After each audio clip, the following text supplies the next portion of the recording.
Սարդարյանը, շնորհակալ ենք, որ եկաք տաղավարես եթերին, մինչև ձեր թեմաներին անդրադառնալը, կարծում եմ դեմ չեք լինի այս 4 րոպե տեսանյութը ցույց տանք, թե բռնազավթված Արցախից մեր հայոց սրբավայրերը ինչպես է հանձնել այս իշխանությունը, այն պարագայում, որ Նիկոլ Փաշինյանը շարունակում է ամենակեղտոտ արշավը իրականացնել հայ առաքելական եկեղեցու և սպասավորների և հայ ժողովրդի դեմ, և սրա զուգահեռ ասում է, այս եմ վերադարձնում ժողովրդիներն եմ վերադարձնում, հիմա թող տեսնեն ինչ են հանձնել 365 եկեղեցի և մնացած մանրամասները ցույց կտան։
վերադարձնելուց է խոսում։ Եկեղեցի վերադարձնել եմ ժողովրդին 365 եկեղեցին հանձնած։ Խնդրեմ, եւ իր արշավը այլանդակ։ Հանեցի։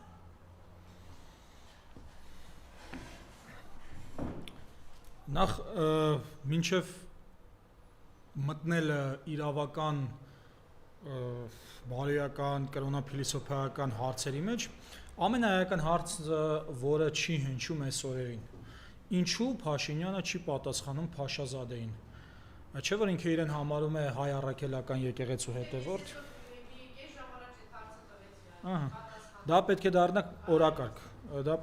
օրակարգ, որովհետև Փաշազադեն հայ առաքելական եկեղեցու հետևորդներին Հայաստանում գրանցված կրոնական կազմակերպության մասին արել է ֆաշիստական հայտարարություններ, ոչնչացնելու հայտարարություններ է արել։ Այս իմաստով Հայաստանի գործադիր մարմնի ղեկավարը նախ իրավական մասով պետք է պատասխաներ, որ ընկեր Փաշազադե, դու ով ես, որ քո քիթը խոթես Հայաստանի ներքին օրենսդրության մեջ եւ ասես թե ինչը ոնց է այդ կրոնական կազմակերպությանը վիրավորես, որը նաեւ ոչ միայն սովորական կրոնական կազմակերպություն է, այլև սահմանադրությամբ է վերապահված նրան պատիվ։ Մյուս կողմից, որպես հայ առաքելական եկեղեցու հետևորդ, դու պետք է ողջ հայ առաքելական եկեղեցու հետևորդներին համախմբես, մոբիլիզացնես ադրբեջանական այդ գրոհի դեմ։ Ինչ է նշանակում նա ասի, որ Էջմիածինը իրենց է պատկանում, իսկ այս վարչապետ կոչեցյալը, որը հանձնել էր այս բոլոր, այս մի մասն է, հա, 385 եկեղեցի է հանձնել, 60 վանական համալիր, 2000-ից ավելի խաչքար է հանձնել։ Հուշարձանները, հələ այնտեղ դպրոցները, մի խոսքով, մենք մենակ այդ բանը եկեղեցական արժեքներ ներկայացնողներն ենք, բայց այնտեղ անթիվ անհամար է, թե ինչեր է, բայց նյութական կորուստներն էլ պետք է հաշվել, հա, թե ինչ վնաս է պատճառել նյութական նկատի ունեմ դրամական Նիկոլ Փաշինյանը։ Այս իմաստով հայ առաքելական եկեղեցու հետևորդները պետք է համախմբվեն կաթողիկոսի շուրջ, падգամավորների շուրջ, ինչու ոչ, ու հրահրեն Նիկոլ Փաշինյանին, որպեսզի նա կատարի իր պարտականությունները եւ մեզ անպատիվ չթողնի ինչ որ Փաշազադեների, ինչ որ ֆաշիստների դիմաց։ Մենք գիտենք, որ Փաշինյանը դա չի անելու, նա չի պաշտպանելու մեզ, հա, նա այսօր պաշտպանում է Ադրբեջանի շահերը, որպեսզի փրկի իր կաշին։ Չնայած շատերը ասում են, որպեսզի փրկի իր կաշին, բայց իմ ենթադրությունը շատ ավելի հեռուն է տանում, քան կաշին փրկել, այլ զուտ օպերացիա կատարելու իմաստով էլ ինքը այստեղ օպերացիա կատարելու համար է։ Հիմա երբ որ Փաշազադեն այդպիսի արտահայտություններ է անում եւ դրանից հետո անմիջապես սա Հայաստանի սահմանադրությունը, ներքին օրենսդրությունը միջազգային իրավունքը խախտելով իր Արցախը հանձնած քիթը խոթում է եկեղեցու ներքին կյանքի մեջ, որի իրավունքը չունի, այդտեղ պետք է բոլորս հարցնենք, ընկեր ջան, քո կռիվը այնտեղ է, այստեղ չի։ Այն մի ուրիշ պետությունից ինչ որ մեկը եկել է քո քաղաքացիների շահերը ոտնահարում է, ասում է ձեր եկեղեցին էս չի, այն է եւ այլն, բանման, քո կռիվը այնտեղ պիտի լինի։ Ուր ես եկել այդ կրոնական կազմակերպության առաջնորդի հետ կռիվ անում։ Պարզա չէ, սա պետքա դառնա հիմնական համախմբվելու օրակարգը, որ Փաշազադեն եւ Ալիևն են խնդրեմը եւ այդ խնդրեմը ունի նաեւ ենթապրոբլեմ, որը կոչվում է Նիկոլ Փաշինյան եւ քաղաքացիական պայմանագիր կուսակցություն։ Հիմա իրավական մասով կրկին ու կրկին նախ սահմանադրական սկզբունքը եկեղեցու պետության տարանջատումը խախտել է Նիկոլ Փաշինյանը, հա, այսինքն սահմանադրական կարգն է խախտում, որովհետեւ եթե պետությունն ու եկեղեցին իրարից տարանջատված են, դու պետության ներկայացուցիչ իրավունք չունես քո քիթը խոթես եկեղեցու ներքին կյանքին։ Սա դեռ սահմանադրական սկզբունք է, բայց նաև կա խղճի ազատության եւ կրոնական կազմակերպությունների օրենքը, որով եւս հստակ գրված է, որ պետությունը իրավունք չունի խառնվելու կրոնական կազմակերպությունների եւ եկեղեցու ներքին կյանքին։ Սա էլ է խախտում։ Մյուսը դա արդեն ընտանեկան կյանքի իրավունքի խախտումն է։ Դու ով ես, որ եկել ես ասում ես ինքը աղջիկ ունի, թե չունի, քո ինչ գործն է։ Հիմա ենթադրենք, ասենք Եհովայի վկաների մոտ, ասենք, ընդունված չի արյան փոխպատվաստումը եւ ենթադրենք իրենց մոտ իրենց առաջնորդը արյան փոխպատվաստում է։ Դու ով ես որ մտնես այդ կրոնական կազմակերպության մեջ, ասես այս սենց մի արեք, նենց արեք։ Բոլոր իմաստներով եւ այսօր էլ ընդ որում կա նաեւ այդ կրոնափիլիսոփայական կողմը, որ եկեղեցին ոչ թե ժողովրդին է պատկանում, ոչ թե ինչ որ կազմակերպությանն է պատկանում, այլ եկեղեցին ինքը Աստծո ստեղծած կառույցն է։ Եվ դու քեզ ինքդ համարելով հայ առաքելական եկեղեցու հետևորդ, եկել ես ինչեր ես էշեշ դուրս տալիս։ Դրան գումարած, որ հենց այս եթերում քաղաքագետ Երվանդ Բոզոյանը, շարադրեց, որ չի կարող լինել հայ առաքելական եկեղեցու հետևորդ, քանի որ եկեղեցով եւ քաղաքացիական ամուսնությամբ ամուսնացած չի եւ ապրում է փաստորեն արտամուսնական կապերով, որը եկեղեցու համար ընդունել չի։ Այսինքն դու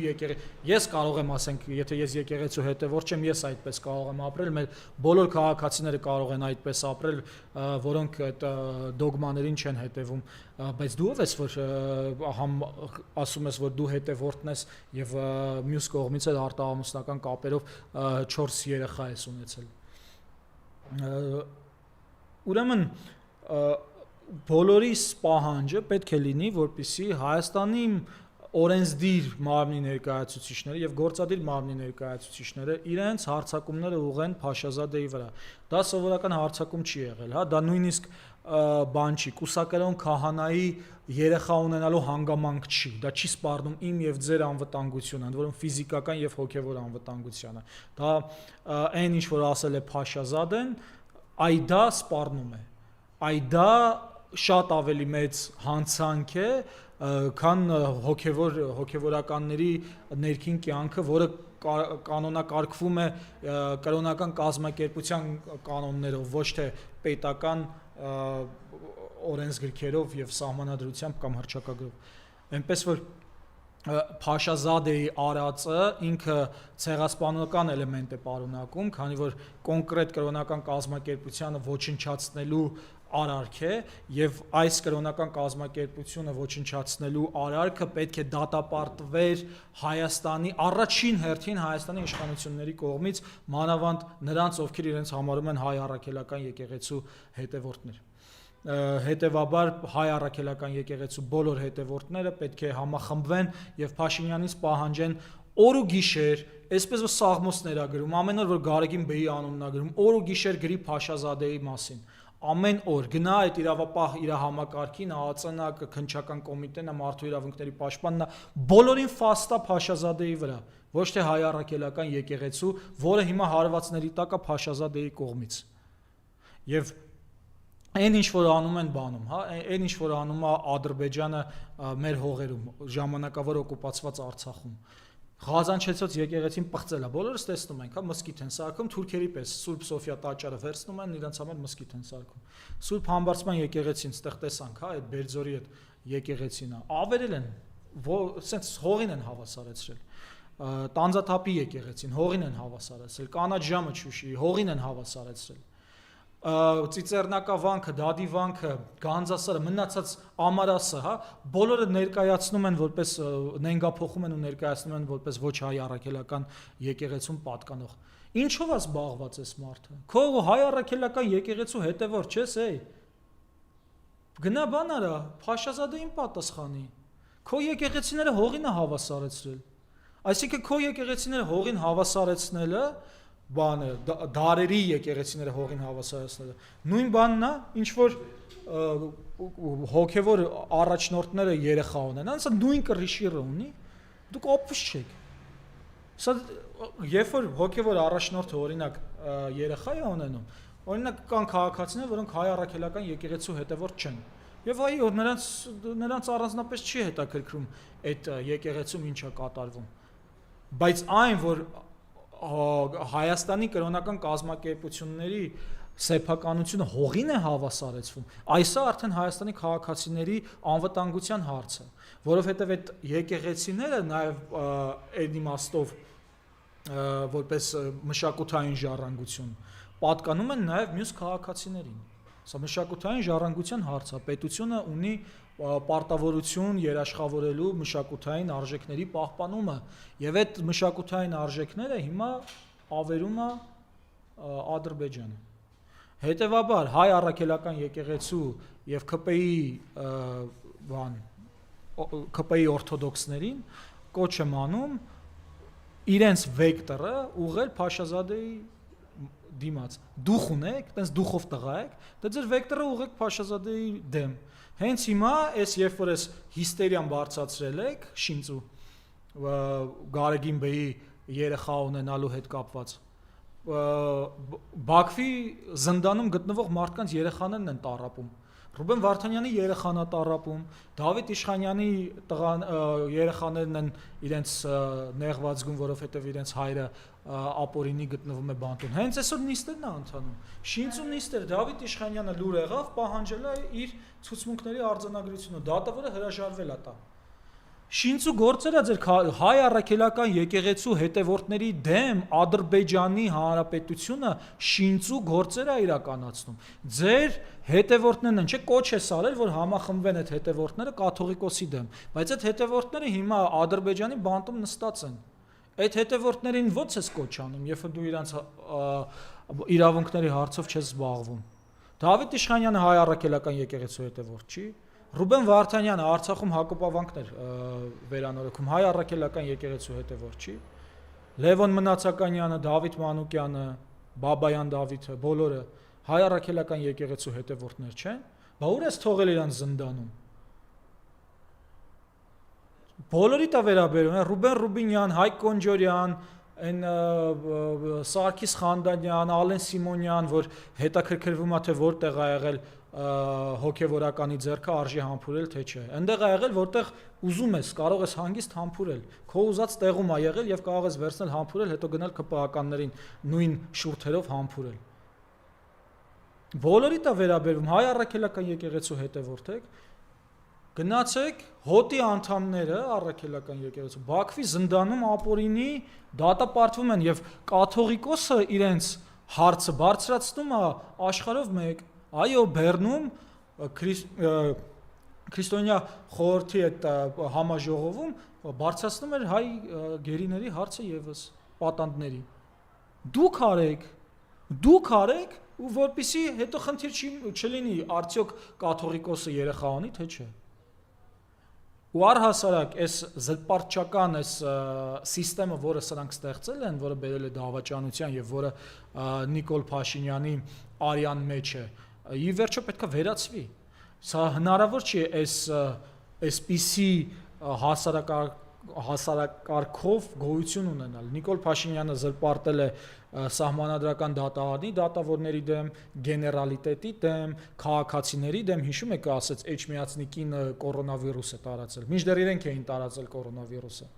Եվ զինվորներին էր մեղադրում, որ նրանց պատճառով էր որ պատերազմը կրվեցին եւ հիմա էլ բնական է ում պետք է մեղադրի հոգեվորականներին։ Գիտեք ինչ կա, Նիկոլ Փաշինյանի կաշին փրկելու համար իմ կաշին չպետք է զոհաբերվի։ Ես իմ կաշին չեմ կորցնելու, ինչ է թե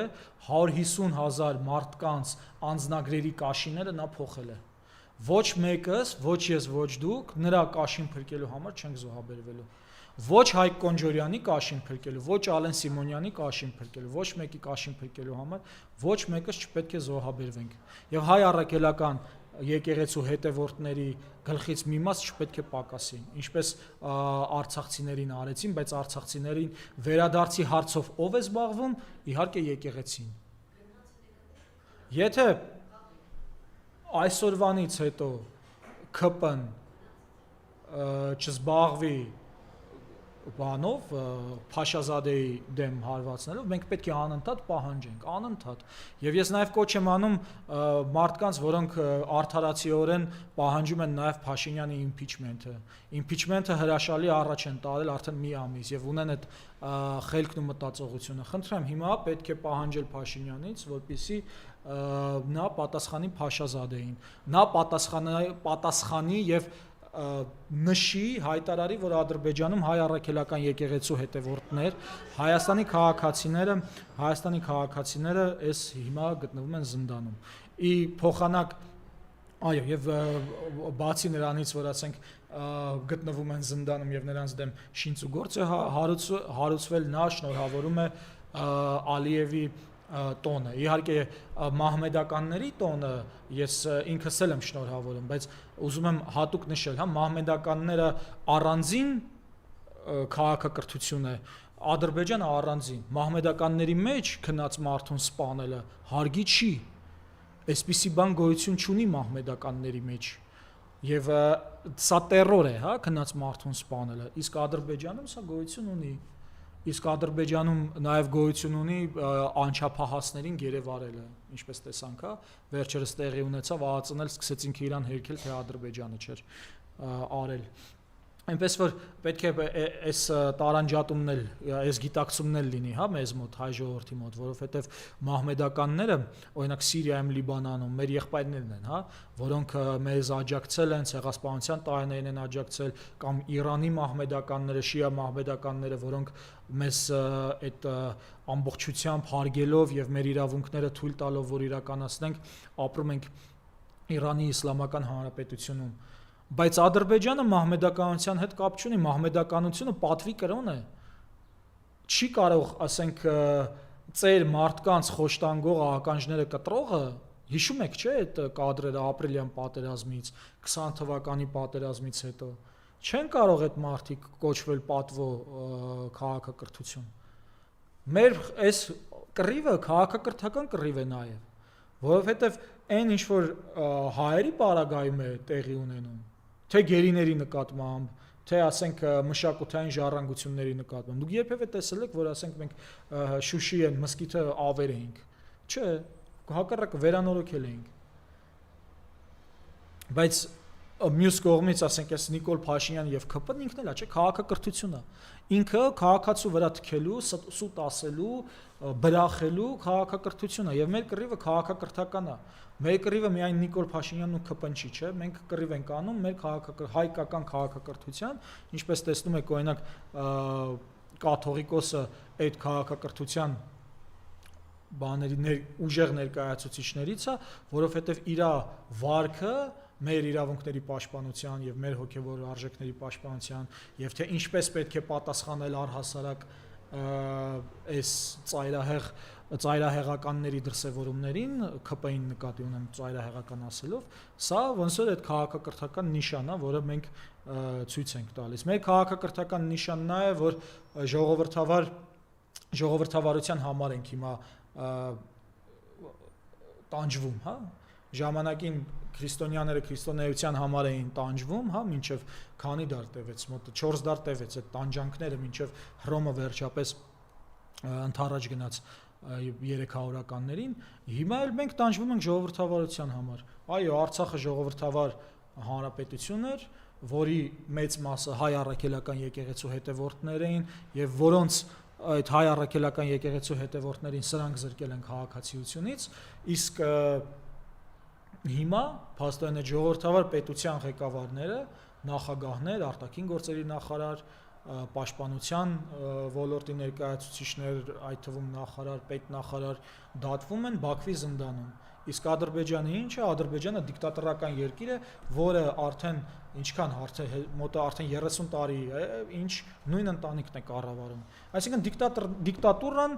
դատում է ժողովրդավարությանը, եւ մենք այո, հայերը իրեն զոհաբերել են ժողովրդավարության համար, եւ այդ ժողովրդավարությունը հաստատվելու է եւ այս բռնապետական այս համակարգը, որը սպասարկում է ավելի մեծ բռնապետական համակարգին, նկատի ունեմ Թուրքիան եւ Ադրբեջանին, ինքը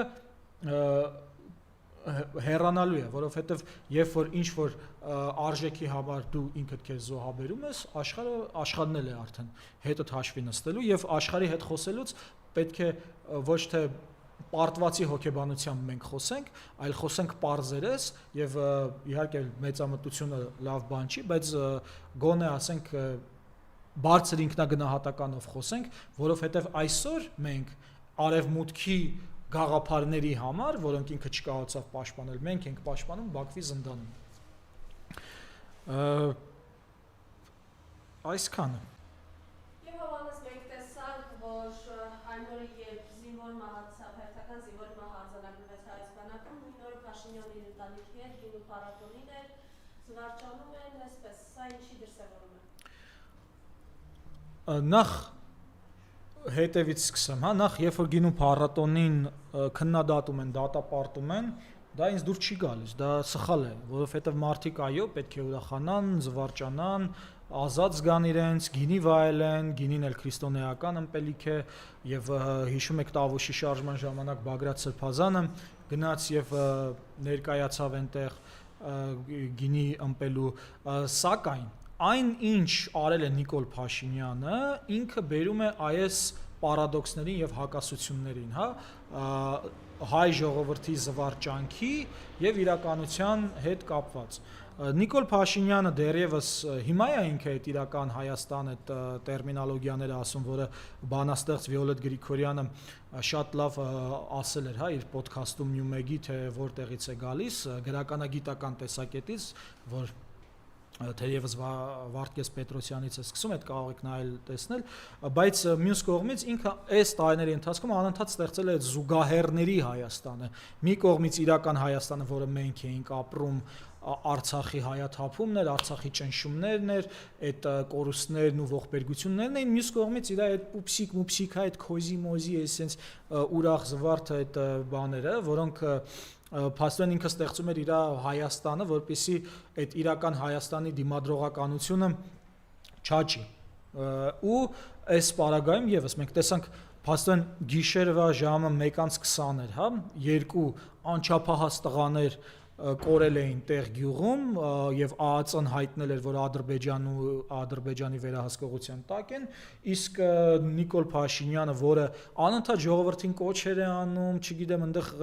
քաղաքացիներին է կոչանում,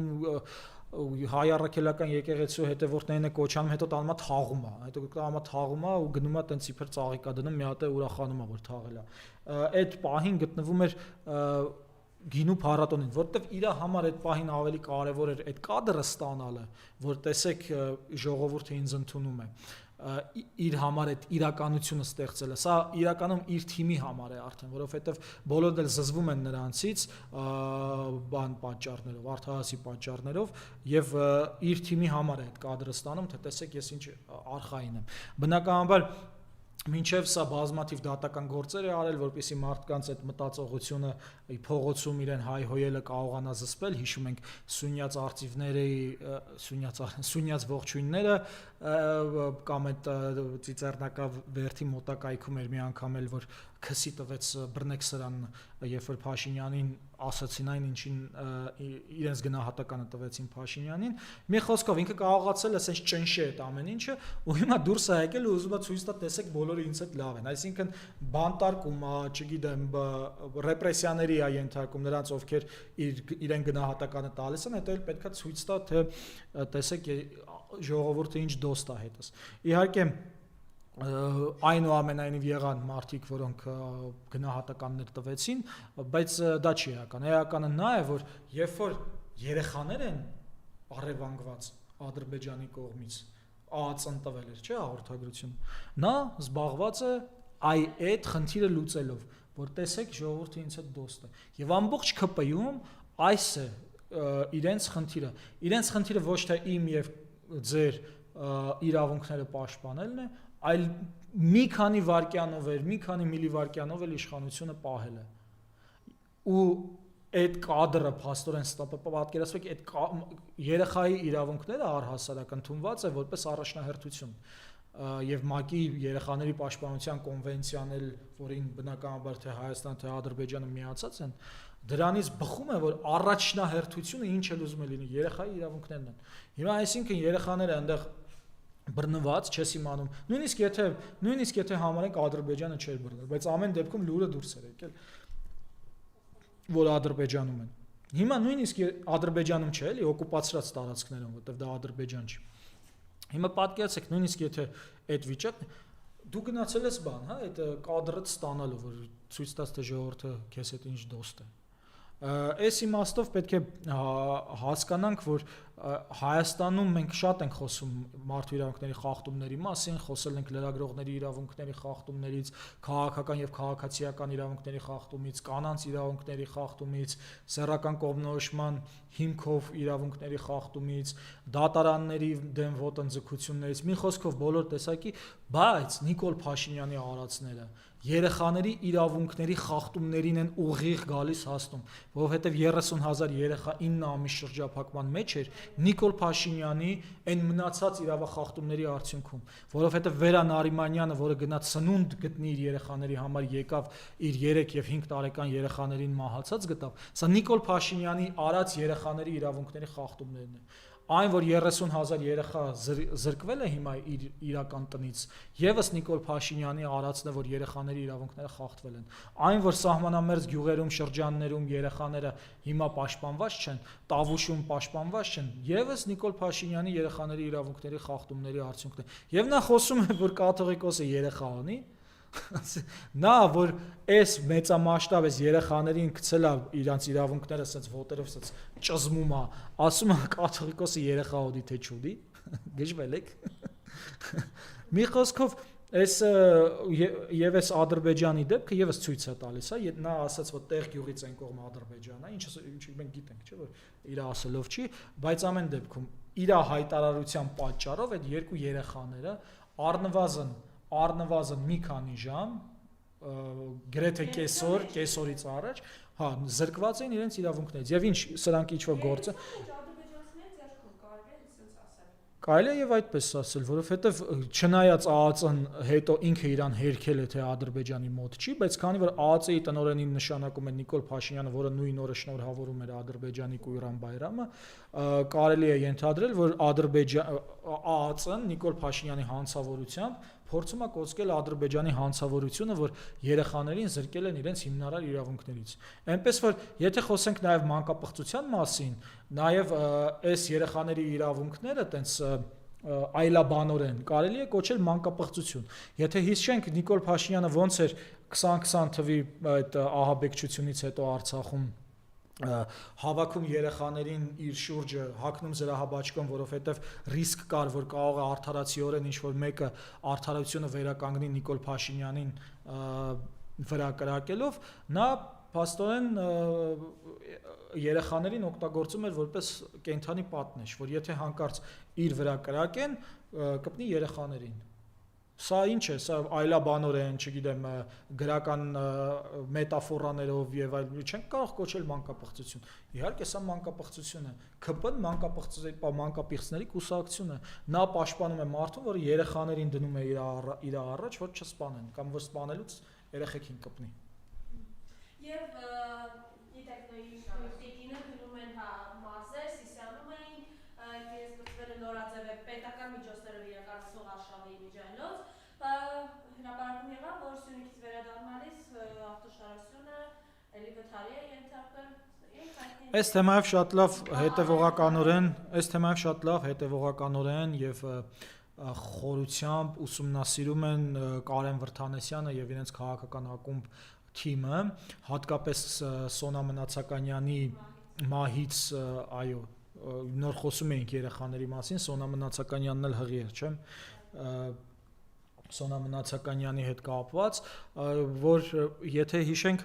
սրանք երբ որ եկան իշխանություն հեծանիվներով էին շրջում ժողովրդի մեջ, բայց դավաճանություն առ դավաճանություն արդեն վախ այնքան էր կուտակվել, որ աներևակայելի թվով մեքենաներով են շրջում։ Եվ բացի դրանից Կարեն Վրդանեսյանին այդ հետազոտությունը որտեղ արել են, արդեն հավաքածու է դարձել, հա, թե քանի անգամ է այս դավաճանների շարասյունը վթարային իրավիճակներ ստեղծում։ Մի հատը կար, որ Կարին Տոնոյանը դեպի Սիսիան էր գնում, այս ոստիկանները սենց գալիս էին ու էլի վթարային վիճակ էին ստեղծել, մի հատ Դիլիջանում ցույց տվեցին, որ էլի վթարային վիճակ էր ստեղծված, մի հատը կար, որ քաղաքացուն գցել էին այդ Շարասյան տակ ու ընկել էր վերակենդանացման բաժին էր ընկել կոտրվածքներով։ Այսինքն սա օրինաչափություն է, Նիկոլ Փաշինյանի ավտոշարասյունը ինքը քանի որ թքած ունի Հայաստանի քաղաքացիների վրա, թքած ունի թե ոնց կգնա, հա, կարևորը գնա, որպեսզի իր այդ հերթական դավաճանական գործունեությունը ծավալի։ Հիմա քանի հոգի կընկնի ավտոյի տակ, դա շատ պետք է 150,000 մարդ է թողել անտուն, 5,000 հոգի է սպանել, որ Արցախը հանձնի։ Շատ վեճն է թե քանի հոգի բանը իր մեքենայի տակ ընկնի, եւ սա եւս այդ դեպքն է, ներքին գործերի նախարարությունը, որը նույնպես, հա, Նիկոլ Փաշինյանի անձնական վերահսկողության տակ գտնվող ծառայությունը եւ որևէ վստահելիություն չունի, նա տեսանյութ էր հրապարակել ու տեսանյութից երևում է, որ այդ իրենց ստեղծած իրավիճակի պատճառով է, որ այնտեղ ավտովթար է եղել։ Ասենք ես բանով ես նայում, էկրանով ես նայում, բայց էկրանով որ նայում ես արդեն ադրենալինդ բարձրանում է, արդեն բան ես շփոթվում ես, վախ ես զգում, հեսա մեկը հետևիցդ կխփի, այդ ոստիկաններն էլ իրանց այդ ռացիաներով երևի հատուկ են բանը, հա, այդ ձայնի ձևով ահաբեկելով սրընթաց գնում են, դրան գումարած կանոններ կա, չէ՞ որ 100 կմ/ժ արագությունից պիտի չանցնես ու այդ տեսանյութերում էլ է, այսինքն ներքին գործերի նախարարությունը ցույց է տալիս են, ինչի մասին խոսում ենք, բայց ասում է, որ իրենք չեն մեղավոր։ Չէ, դուք եք մեղավոր։ Դուք մեղավոր եք, Սոնա Մնացականյանի մահվան համար դուք մեղավոր եք եւ այդ գործը կոծկում եք, եւ այս ավտոշարասյունով այս վայրենավարի քշելը եւ ում են տանում այդ ավտոշարասյունով։ Իմ սահմանադրական իրավունքները խախտած ոչ լեգիտիմ ինչ-որ մեկի են տանում։ Այդ որը մտել է հիմա բանի մեջ, քիթը խոթել է կրոնական կազմակերպությունների մեջ խախտելով սահմանադրական կարգը։ Ինքը ով է, որ իրան այդ արագությամբ տանում եք։ Ներքին գործերի նախարարությունն է վերաբերում։ Ով է ինքը, որ այտենց պաշտպանվածությամբ տանում եք եւ ոչ թե պաշտպանում եք քաղաքացիներին։ Ով է այդ մարդը։ Արցախը հանձնած 150,000 քաղաքացու անտեր անտուն թողած, Տավուշի տարածքները եւ Տավուշի բնակիչներից տները խլած, Շուրնուխում, Որոտանում տները խլած, Գորիս Կապան ճանապարհը ապուրինի հանձնած, Ջերմուկի բարձունքները տված։ Ով է այդ մարդը, որ դրան այտենց արագությամբ տանում եք։ Ինչի համար Գորիս եք տանում, որպեսզի հերթական հանձնումները իրականացնի Սյունիքում, որպեսզի այն ինչի համար որ կոչված եք, այնում իրավունքները անվտանգությունը պաշտպանելու համար կոչված եք, որպեսզի տեղ հասնի ու նորից իրենց իրավունքները խախտի, այն նրանց եք պաշտպանում, ով որ թքում է քաղաքացու վրա։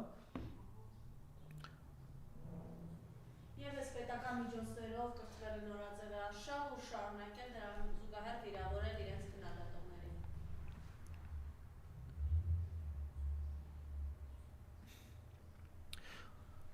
Նախ որ թալանչի են սրանք հաստատվել է, հա, անիֆի գործը ունենք, որ թալանչի է, ունենք այդ տենդերները, թե ոնց են իրար մեջ բաժանում իրենց բարեկամներին։ Իդեպ մենք նաև ունենք, թե ոնց է կինոֆոնդը, հա, որի ղեկավարը Բանուչյան Դավիթն է եւ նրա կինը պատգամավոր Սոնա Ղազարյանն է, թե ոնց են փաստորեն կինոյի բանը օգտագործում, ֆինանսավորումը օգտագործում իրենց շահերի համար։ Միջազգային մի հետազոտող կազմակերպություն է արել ուսումնասիրությունը, հետաքննությունը, պարզելով, որ Դավիթ Բանուչյանը իր կազմակերպություններ ստեղծել, որի միջոցով բյուջեն փող էր փոխանցում այնտեղ ու այնտեղից պետք է գար կինոֆոնդ։ Այսինքն շահերի բախման մի հատ մեխանիզմ է ստեղծել, որի միջոցով իրենք բնականաբար ենթադրելի է, որ փողեր են լվանում։ Եվ այն հայտարարությունները, թե Netflix-ով հեսա տեսեք ինչ հայկական սերիաներ ենք ցույց տալիս բանման, լրիվ փուչ էին փաստորեն, լրիվ փուչ։ Եվ էս էլ գումարենք այս բոլոր թալաններին, որ արվում է, սրա մասին դեռևս առիթ ունենալու ենք խոսելու այս կինոյի ոլորտում, թե ոնց են այս կոռուպցիոն մեխանիզմները ներդրել ու բացահայտվել աշխարհով մեկ հիմա մեր կինո ոլորտը այս թեմաների մասին գիտի։ Ու քանի որ այս ամբողջը արդեն մարսել են, հասկանում եք, Արցախը եթե իրենք կարողացան թալանեն, բնականաբար այդ կրթությունը նորաձև է, դոմփելը հնաոճ է եւ թքելը բան է հաճույք է քաղաքացու վրա Ալեն Սիմոնյանի արշավը բան է կօգտագործեն բյուջեից։ Դրա համար այո, իշխանությունը պատկանում է ժողովրդին եւ իշխանությունը, որ հիմա զավթել են ու ժողովրդի փողերը օգտագործում են ժողովրդի դեմ, ժողովուրդը պետք է վերանվաճի, ժողովուրդը ունի ապստամբելու իրավունք, ժողովուրդը կարող է պատվիրակել այդ ապստամբությունը կամ ինքնուրույն անել, եւ այդ ապստամբելու իրավունքի համար ժողովուրդը պետք է լինի ինքնավստահ։ Իդեպ նաև մյուս կողմից, այս թալանի մասին, մենք ինչպես գիտենք, այս մեր սիրելի Դավաճանի սիրելի արտահայտությունն է, որ հարկատուն է հերոսը։ Հասկանալի է, այդ կոնցեպտը բերել են, որովհետև այլ բնագավառներում եթե հերոսներ լինեն, հերոսության կոնցեպտ լինի, այլ բնագավառներն են զարգանալու, բայց իրեն պետք է որ փող տան իրեն, որպեսզի ինքը կրթության արշավը անի, դրա համար է անունը դրել հարկատուն հերոսը, որովհետև ինքը գողանում է հարկատուի փողը, տանում է այդ կրթության արշավների վրա, բայց իրան անընդհատ պետք է այդ փողը, ու դրա համար պետք է գովազդի, ասի փող տվեք, որ գտա մեջեջ դուրս տամ մարզերում, կնգաս այդ ու այս իմաստով տեսեք ինչ է ստացվում մեզ լսողները գիտեն որ Հայաստանում կան հարկատուներ եւ կան խոշոր հարկատուները նրանք են ովքեր ավելի շատ են փող տալիս քան մյուսները եւ այդ խոշոր հարկատուների ցանկում 471-րդ պատվավոր տեղը զբաղեցնում է հայ առաքելական եկեղեցին այսինքն Նիկոլ Փաշինյանը հարձակվել է իր հերոսի վրա Եկեղեցին լինելով հարկատու, Նիկոլ Փաշինյանի կոնցեպտով հերոս է։ Հիմա, այսինքն ինքն իր հերոսին փորձում է ոչնչացնել Իշահ Ադրբեջանի։ Եվ այստեղ է, որ հերոս հարկատուները պետք է ընդվզեն եւ իրենց փողերը հետ պահանջեն Դավաճան գողից։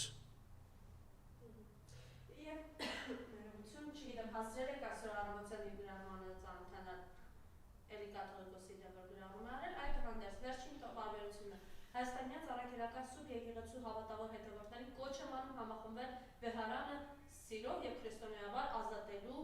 եւ որևէ իրապես սրբազան հոգեվորականի ամենայն հայ կաթողիկոս ընտրելու օրակարգի շուրջ ըստ էության կոչ է անում հարձակվել եկեղեցու վրա ինչ ունեք ասել Ես կարծեմ ասացի դրա մասին երբ սկզբից էինք խոսում ես կոչ եմ անում հայ առաքելական եկեղեցու հետևորդներին լինել զգոն շրջահայաց եւ ցանկացած հարձակում, որը կարող է տեղի ունենալ այս դավաճանական խունտայի միջոցով պատրաստ լինել, որ կանխարգել այդ հարձակումները։ Կասկած չկա, որ Նիկոլ Փաշինյանը կարող է նաև Փաշազադեից զորք խնդրել այդ ամենը անելու համար, բայց մենք գիտենք, հա, որ նրա կաշին փրկելու համար մեր կաշիները պետք է չզոհաբերվեն։ Այնպես որ այո, կոչ եմ անում լինել զգոն եւ պաշտպանել հայ առաքելական եկեղեցին Արցախը հանձնածներից։